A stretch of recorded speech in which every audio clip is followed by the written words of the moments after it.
오늘 우리에게 주시는 하나님의 말씀은 전도서 4장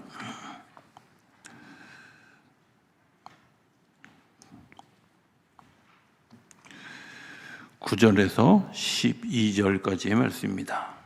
전도서 4장 계시의 말씀을 봉독하는 동안에 살아계신 하나님의 음성을 친히 들으실 수 있게 되기를 바랍니다. 두 사람이 한 사람보다 나음은 그들이 수고함으로 좋은 상을 얻을 것임이라. 혹시 그들이 넘어지면 하나가 그 동물을 붙들어 일으키려니와 홀로 있어 넘어지고 붙들어 일으킬 자가 없는 자에게는 화가 있으리라. 또 두 사람이 함께 누우면 따뜻하거니와 한 사람이면 어찌 따뜻하랴. 한 사람이면 패하겠거니와 두 사람이면 맞설 수 있나니 세 겹줄은 쉽게 끊어지지 아니하느니라.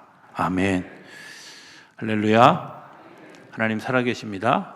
살아계신 하나님의 은혜와 평강과 축복이 저 여러분들과 그리고 영상으로 예배하는 모든 분들에게도 함께하게 되기를 주의 이름으로 축복합니다.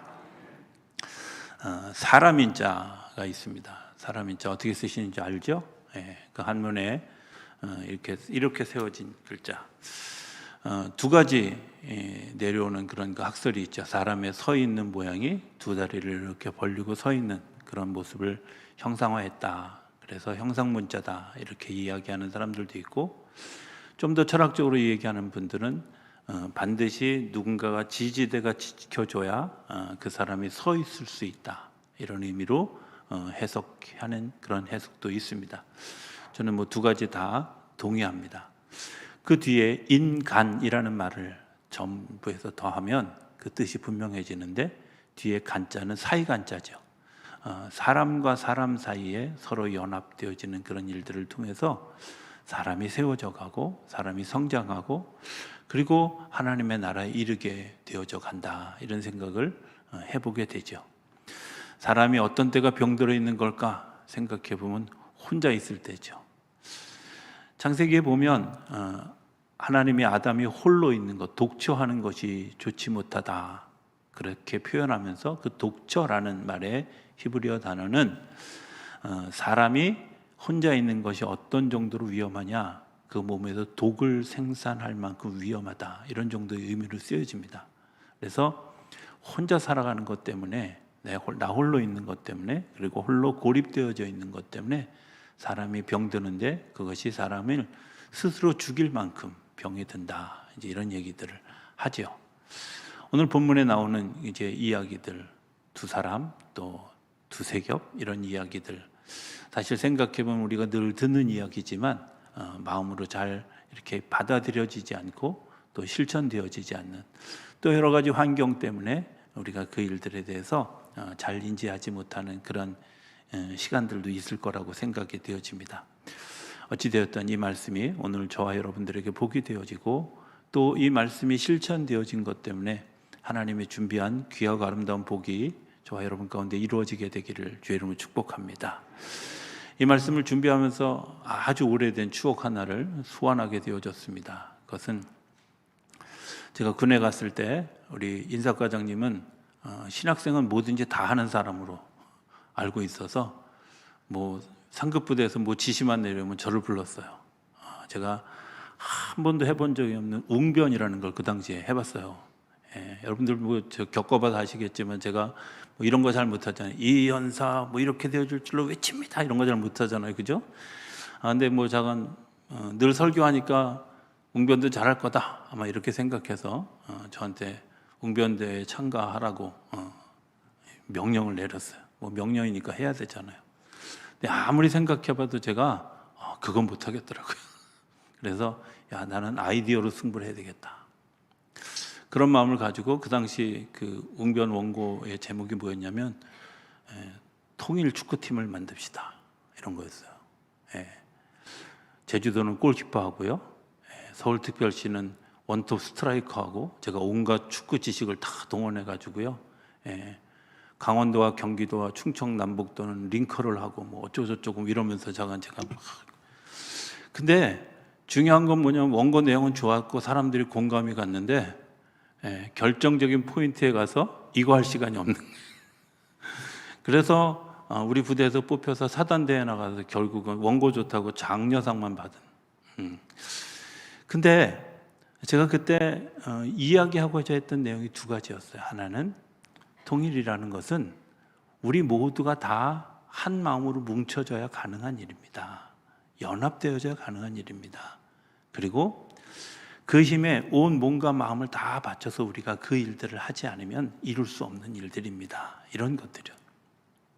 성경에도 그렇잖아요. 성경에도 사람을 사랑하는 일은 그저 그냥 눈으로, 말로, 또 뭐 행동으로 이렇게 되어지는 것이 사랑이 아니라 내 몸과 마음을 다 하는 거죠. 그래서 신명기 6장 4절 5절에 보면 하나님을 사랑하라 하는 이야기를 들으라 이스라엘아 너희가 너의 마음과 몸과 영혼을 다해서 내 하나님을 사랑하라고 이야기하는 거죠. 사람을 사랑하는 것도 마찬가지 아니겠습니까? 우리가 사람을 사랑하는 일도 사실은 사랑하는 일이 굉장히 어려운 일이죠. 내 온 몸과 마음과 생각과 정성을 다해서 사람을 사랑하는.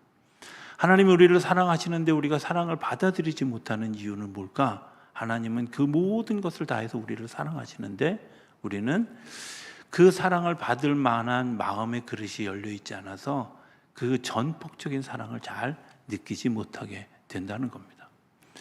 성경이 어린아이와 같이 되라라고 이야기하는 것을 우리가 보게 되죠.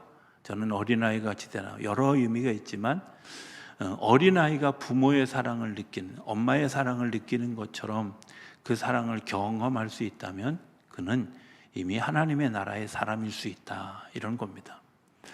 저는 저희 아이들 이제 셋을 키우면서 막내 아이만 사실은 이제 산후조리하는 모든 과정부터 다 겪어봤어요. 그러면서 야, 정말 엄마는 위대하다, 이런 생각을 했어요. 온통 관심이, 엄마의 관심이 뭐예요? 자녀에게 있죠. 갓난아이에게 있더라고요. 아이의 우는 소리를 듣고도요, 저게 기저귀가 젖었다는 얘기인지 배고프다는 얘기인지 아프다는 얘기인지 세상에 어떻게 그렇게 알아듣는지 어떻게 그렇게 보는지 정말 신통력을 가졌나, 이런 생각이 들 정도로. 왜? 온갖 신경이 거기 다 가 있거든요. 하나님이 우리를 사랑하시는 거 그런 거 아닐까요? 하나님이 우리를 사랑하시는데 그저 겉으로 드러나 있는 우리의 모습만 사랑하는 것이 아니라 사실은 하나님이 내 마음속에 어떤 갈등을 겪고 있고 아파하고 얼마나 힘들어하는지, 뭐가 불편한지 하나님께서 우리의 그 상태를 아신다. 왜? 하나님 우리를 사랑하시는데 전폭적으로 사랑하시기 때문에 그렇다는 거죠.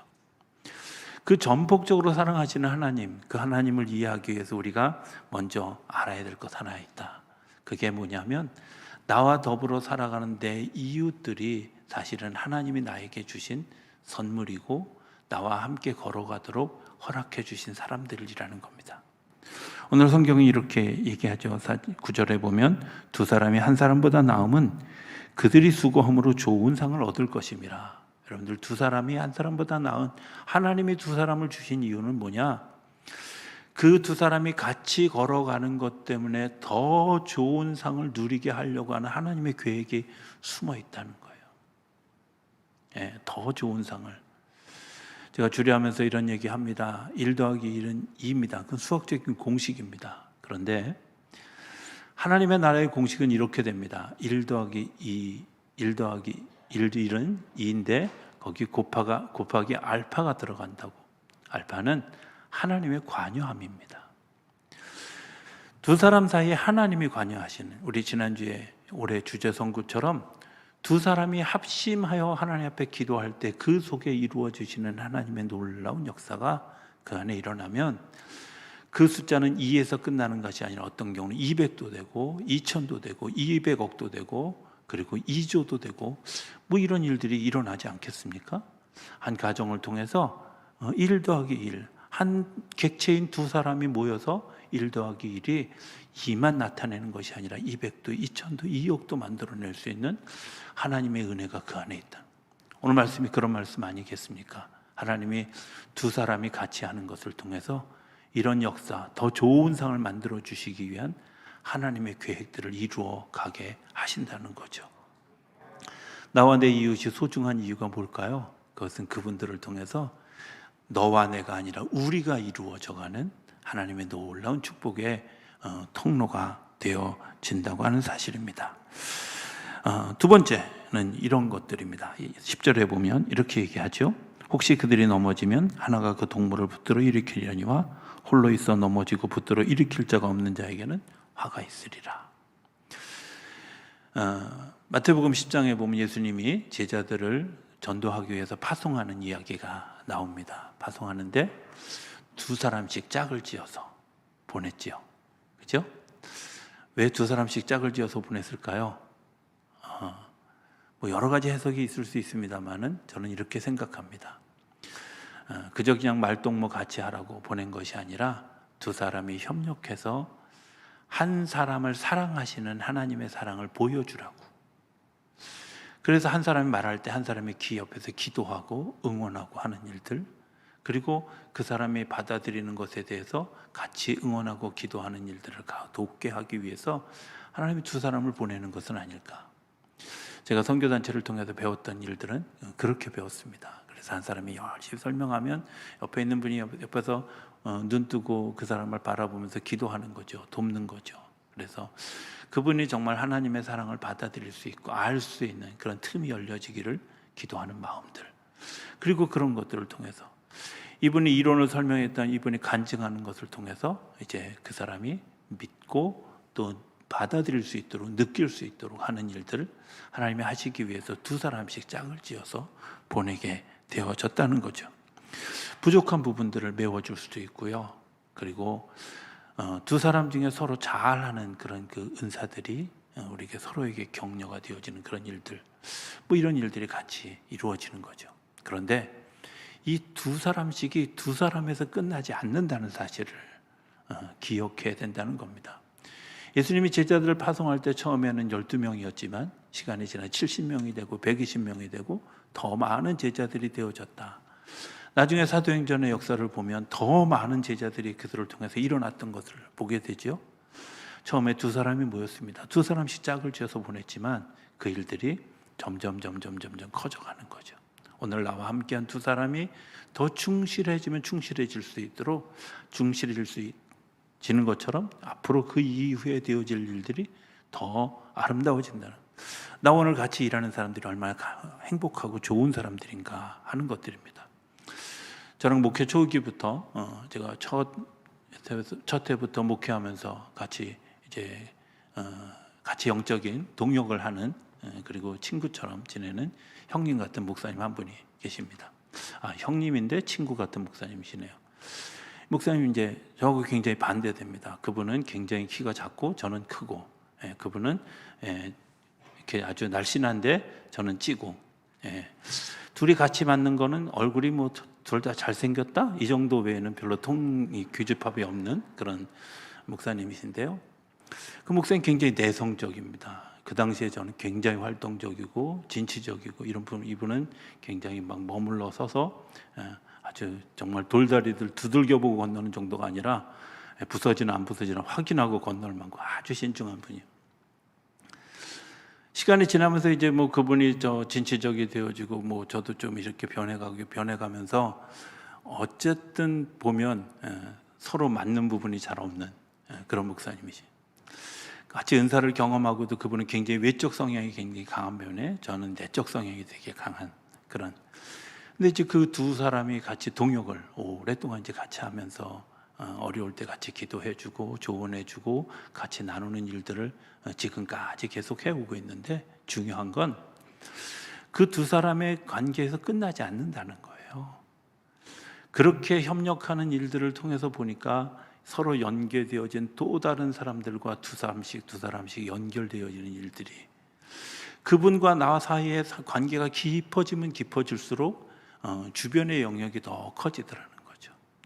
이런 거 아니겠어요? 우리가 하나님의 깊이에 들어가면, 깊이에 들어가기 위해서 땅을 팔 때 넓게 파지 않으면 깊은 데 들어갈 수 없는 거잖아요. 삽을 가지고 땅을 파면서 더 넓게 파줘야 깊이 들어갈 수 있는 거거든요. 깊이 들어가려다 보니까 더 넓어지고 더 넓은 영역을 허락해 주시고, 그리고 더 넓은 것들을 바라볼 수 있는 눈을 열어가게 하시는 거죠. 시작은 두 사람이 시작했지만 하나님이 그 두 사람을 통해서 더 확장되어진 역사를 만들어 가게 하시는 줄로 믿습니다. 그게 하나님의 역사죠. 하나님의 역사의 이제 또 다른 측면 하나는 굉장히 입체적이라는 겁니다. 차원이 다른 삶을 하나님이 우리에게 허락하신다는 거죠.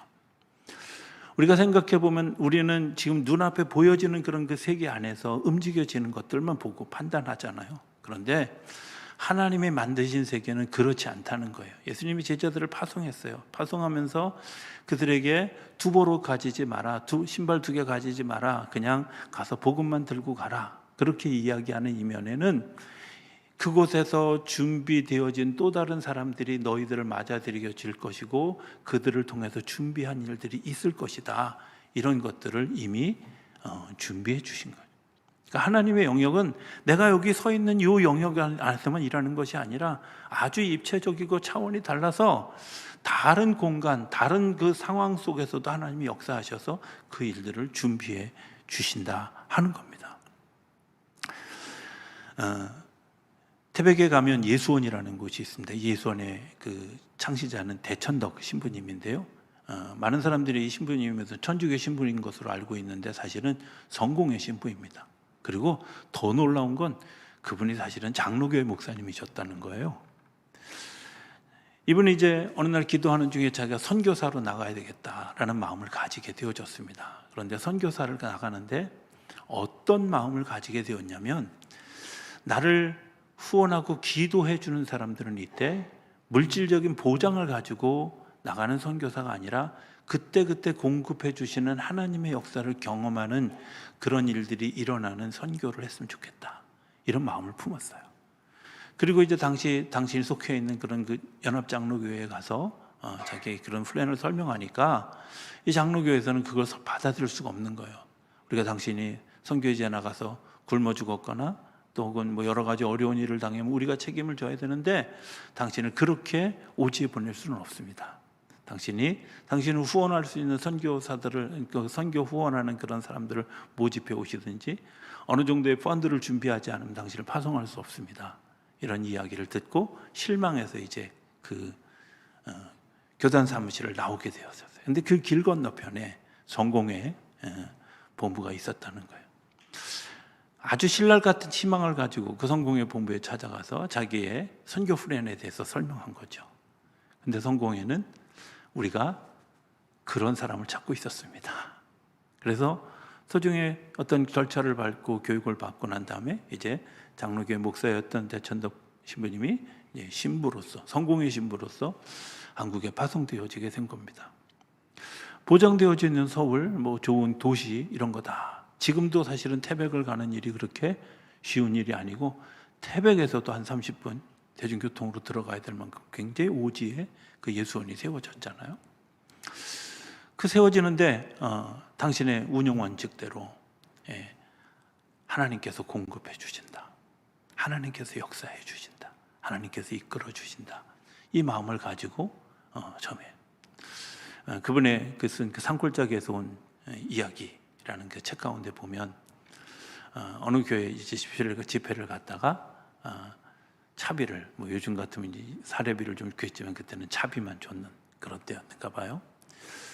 버스를 2번 타야 되는데 차비를 주셨으면 좋겠는데 버스 그 기사한테 한 번 갈 차비만 딱 준 거죠. 그래서 갈아타는 그곳에서부터 이제 다음날 새벽까지 걸어오면서 하나님을 찬양하고 하나님을 만나는 기쁨이 있었다, 이런 이야기들을 써놓았던 것들을 본, 참 고생스럽고 힘들었지만 시간을 지나서 보면 하나님이 그 일들에 대해서 준비해 주셨고 이끌어 주셨고 그리고 그 시간들을 극복할 수 있도록 이끌어 주셨다, 이렇게 고백하는 이야기들을 보게 됩니다. 그렇습니다. 하나님의 일들, 우리가 지금 눈앞에 볼 때는 어떻게 그런 일이 일어날 수 있어? 그런데 하나님이 사람들을 통해서 준비해 주시고 환경을 통해서 준비해 주시고 그리고 그 일들을 이루어가는 일들을 하게 하시는 줄로 믿습니다. 놀라운 것은 그렇게 세워진 예수원이요, 전 세계를 위해서 기도하는 시간이 있어. 우리 한길이가 이제 임진에서 뱃속에 있을 때 저희들 그해 겨울에, 그러니까 98년 1월 달에 그 예수원을 방문했던 적이 있습니다. 제가 그냥 우스갯소리로 그날 이후에 대천덕 신부님이 더 이상 공적인 자리에 나오지 않으시고 그리고 얼마 후에 돌아가셨다는 얘기를 제가 들었기 때문에 저희 아내를 그날 마지막으로 축복 기도를 해주셨거든요. 그러니까 한길이는 대천덕 신부님의 마지막 기도 대상자다. 저는 이렇게 믿습니다. 남들이 믿든 안 믿든 상관없이. 여러분들 동의 안 하는 표정인데 그냥 그렇습니다. 어쨌든 근데 놀라운 거 그 12시 대도 시간이었습니다. 거기서 기도하는데요, 이렇게 기도하는 거예요. 하나님, 러시아에 있는 어떤 형제가 꼭 러시아 사람들은 욕하는 것 같잖아요, 그죠? 무슨 스키 이러면서 그 형제가 이런 어려움이 있는데 하나님 돌봐주시기 원합니다. 아르헨티나에 있던 어떤 형제가 이런 일들이 있습니다. 그러면서 정말 전 세계를 품고 기도하는 거예요. 그 기도가 끝나고 난 다음에 보고하는 시간이 제가 굉장히 감동을 받았어요. 하나님, 브라질에 있던 어떤 형제가 우리가 어제 기도했는데 하나님께서 그곳에 응답하셔서 그를 회복시키셨습니다. 보고하는 거예요. 놀랍지 않습니까? 기도는 새벽에 그 산골짜기에서 했는데요, 하나님의 역사는 브라질에서, 아르헨티나에서, 러시아에서 세계 곳곳에서 일어나고 있는 일들을 보게 되는 거죠. 하나님이 하시는 일은 어떤 일일까? 하나님은 왜 우리가 그런 일들을 하게 하실까? 그 일들을 통해서 더 다른 차원의 세계를 날마다 경험하게 하는 거죠. 우리가 아는 그런 세계가 아니라 정말 더 다른 차원의 세계를 하나님 우리로 하여금 보게 하신다는 겁니다. 그래서 하나님이 그 제자들을 보낸 다음에 가서 뭐라고 하라고 얘기하냐면, 그곳에 가서 평안함을 빌어라. 평안함을 빌어라. 평안은 하나님의 나라의 선물입니다. 여러분들, 편안함하고 평안함하고 굉장히 다른 거지. 뭐 비슷한 것 같아서 사람들이 혼돈하는 게 있는데요, 혼돈하지 않게 되길 바랍니다. 제가 이런 실수를 한번 했어요.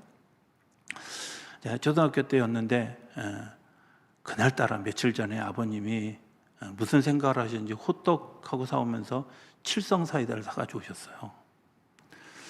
근데 그러고 나서 그해 이제 자연 시간이었는데, 자연 시간에 시험 문제가 뭐였냐면 별 7개가 뭐냐, 이게 답 쓰는 거예요.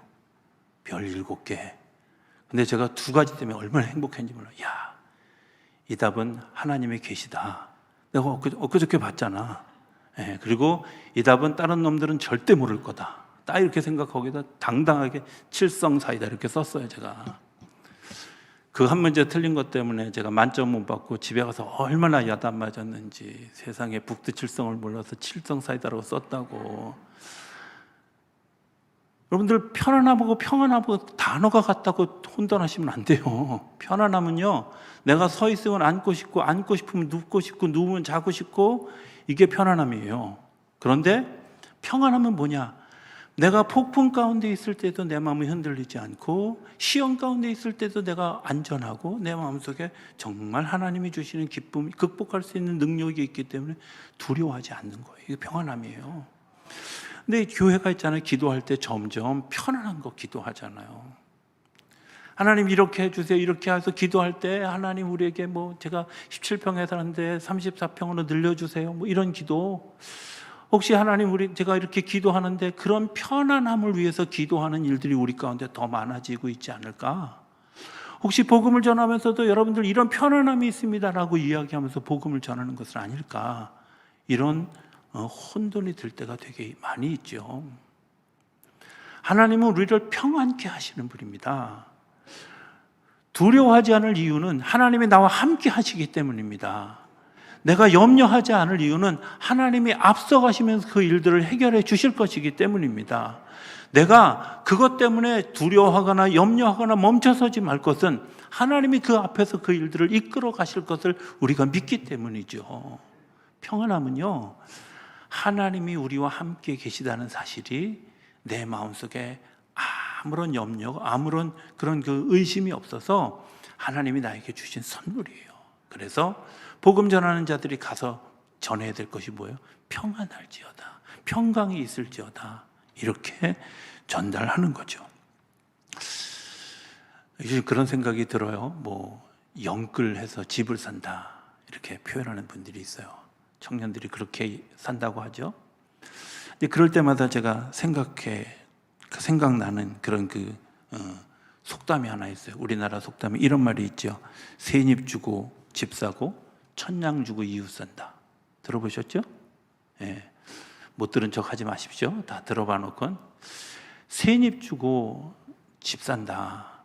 새잎이 립이 얼마냐면 보통 푼을 립이라고 얘기하는데요. 100푼이 한 양이에요. 100푼이.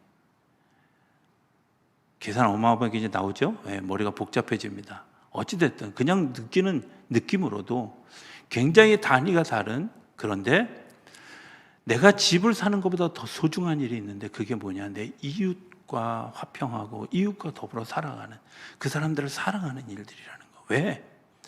하나님의 나라의 사람들은 나와 더불어 살아가는 이 모든 이들이 하나님의 선물이고 그들을 통해서 같이 기도하고 같이 협력하고 삶을 나누는 사람들이 집보다 더 소중하다는 거예요. 그런데 혹시 우리가 구하는 것, 이웃, 내가 집을 구하기 위해서 때로는 이웃과 등져야 되는 일을 택하고는 어리석음을 범할 때가 있지 않을까? 이런 생각들을 해보게 돼요.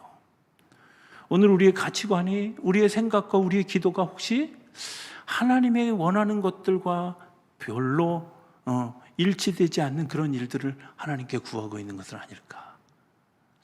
이런 생각을 해보게 되죠. 하나님은 우리를 사랑하시는데 우리를 너무나 사랑하셔서 우리가 살아갈 환경을 빌트인 해가지고 우리를 세상에 보내셨어요. 나는 세상에 올 때 아무것도 가지고 오지 않았어요. 아무것도 입고 오지 않았어요. 그런데 하나님이 먹여주시고 채워주시고 내가 주님 앞에 가는 그날까지 나를 인도해 가시는데도 불구하고 여전히 우리에게 더 많은 것, 더 좋은 것, 더 귀한 것들로 우리를 채워달라고 하는 편안함을 기도하고 있지 않은지, 하나님은 앞서가시며 준비하셔서 우리로 하여금 평안케 하시는 줄로 믿습니다. 그 평안케 함의 자리에 서가는 우리 모두가 되어줄 수 있게 되기를 기대합니다. 예수님은 그동안 뭐 하셨을까 하는 겁니다. 예수님은 뭐 하셨을까? 기도하셨겠죠, 그죠? 예. 여러분들, 저는 이 기도가 되게 중요하다고 생각이 되어집니다. 오늘 특별히 우리가 선교하는 일들을 이제 결단하는 시간, 후원하고 기도하는 일들 어떻게 할 수 있을까요? 샤갈이라고 하는 사람이 그린 그림 가운데 이런 그림이 있습니다. 희생장소로 가는 아브라함과 이삭이라고 하는 그림이 있습니다. 샤갈이라는 사람의 그림 가운데 보면 이삭은 이제 벌거벗은 채로 가슴에 손을 모으고 제물이 될 준비를 하고, 아브라함은 한쪽에는 손을 들고 한쪽에는 이제 불을 들고 서 있는 그런 그 그림입니다. 그런데 이 불과 이 칼은 사실은 이 제사를 드리기 위해서 꼭 필요한 도구잖아요. 근데 제물이 될 이삭도, 그리고 제주가 되어지는 그런 아브라함도 둘 다 눈을 감고 있다는 거예요. 눈을 감고 있다는 거예요. 헌신은 눈을 감았을 때 하나님의 역사가 열리는 것을 통해서 보게 되는 겁니다. 내가 눈을 감지 않으면 자꾸 세상의 것이 보여요. 청년 시절에 제가 11조를 드려야 되는데 11조가 좀 액수가 그때 컸어요.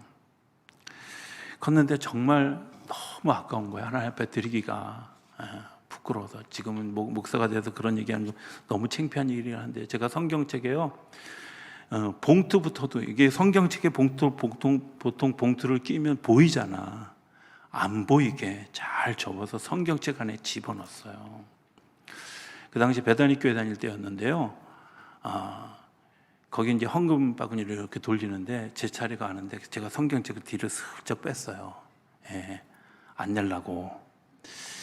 그리고 한 주를 그냥 지나갔어요. 한 주 동안 얼마나 불편한지. 둘째 주에 또 잘 넣어서 잘 숨겨서 성경책 안에 집어넣어서 갔는데 또 오니까 자동적으로 손이 이렇게 빠지더라고요. 3주를 그러고 나니까 너무 마음이 불편해서 넷째 주에 이제 할 수 없이 됐는데, 제가 목사님 축복기도 하는 시간인데 축복기도 다행히 설교 끝나고 거기는 헌금을 해서, 제가 헌금을 앞에 하는 이유는 저 같은 사람 없게 하려고 하는 거거든요. 예. 제가 축복기도 하는데 그냥 놔버렸어요. 너무 아까워서. 눈 뜨면 헌신 못해요. 세상에 눈이 뜨여지면 헌신이 안 돼요. 그런데 내가 눈을 감았을 때 하나님의 역사가 눈에 보이고, 하나님이 하실 일들이 눈에 보이기 때문에 헌신할 수 있게 되어지는 거죠. 하나님의 역사를 볼 수 있어야 되는데 사람의 역사, 눈에 보이는 역사에 우리가 민감해지면 하나님의 역사. 예수님이 제자들을 파송하고 그들을 위해서 기도하면서 눈을 감으셨을 때 어떤 역사를 보았어요? 하늘에서 사단의 역사들이 다 괴멸되어지고 떨어지고 병 고치는 일들이 일어나고 귀신들이 쫓겨가는 일들을 예수님이 이미 보셨다고. 그죠? 우리가 선교하는 그런 현장을 또 우리가 후원하는 그런 교회들을 위해서 기도하면서 여러분들이 눈을 감았을 때 그 현장에서 일어나고 놀라운 일들이 우리를 통해 보게 하시는 줄로 믿습니다. 내가 기도하고 내가 헌신하는 그 일들을 통해서 그런 역사들을 보게 하시는 줄로 믿습니다. 그래서 우리가 선교 헌신을 하는 거거든요. 하나님께서 나에게 그 사람을 붙여주고 그 구역을 붙여주고 그 교회를 붙여주고 그 기관을 붙여주고 그 선교지를 붙여주신 가장 커다란 이유는 뭘까? 하나님이 내 기도를 통해서 그런 역사가 이루어지는 것을 보게 하시려고 하는 거죠. 이 모든 것의 믿음에 굉장히 중요한 하나가 있습니다. 2사람, 3사람이 모여있을 때 그 안에 하나님이 계시다 하는 것. 하나님이 운행하신다는 거예요. 하나님의 운행하심이 오늘 우리 가운데 있는 줄로 믿습니다. 그리고 그 운행하심 때문에 우리가 하나님의 역사를 날마다 보고 경험하는 우리 모두가 되어질 수 있게 되기를 주의 이름으로 축복합니다.